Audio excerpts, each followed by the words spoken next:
আসসালামু আলাইকুম। ৪০০ বছরের ঐতিহ্যবাহী গাংনগর মেলা। মূলত এটা বৈশাখী মেলা।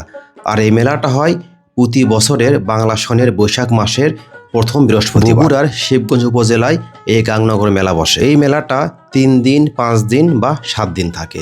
মূলত প্রথম ৩ দিন থাকে এই মেলার মূল আকর্ষণ এবং জমজমাট আয়োজন। ৩ দিন পর থেকেই ভাঙতে শুরু করে এই মেলার দোকানপাট।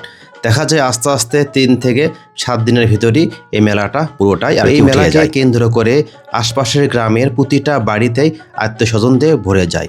এই মেলার মূল একটা আকর্ষণ থাকে বড় বড় প্রিয় মাছের মেলা। মেলাতে আসেন, আশা করি ভালো লাগবে, কারণ গ্রামের মেলা মানেই অন্যরকম একটা আনন্দ। গ্রামের মেলাতে যা থাকা প্রয়োজন সব কিছুই থাকে এই গাংনগরের মেলাতে। আসবেন, ঘুরবেন, আশা করি ভালো লাগবে। ভালো থাকবেন এবং আপনাদের পছন্দ মতো বগুড়া নিয়ে এবং বগুড়া সহ আশেপাশের জেলাগুলোর সুন্দর সুন্দর ভিডিও পেতে অবশ্যই আমার পেজটা অথবা আইডিটা ফলো করে দেবেন। আসসালামু আলাইকুম, খোদা হাফেজ।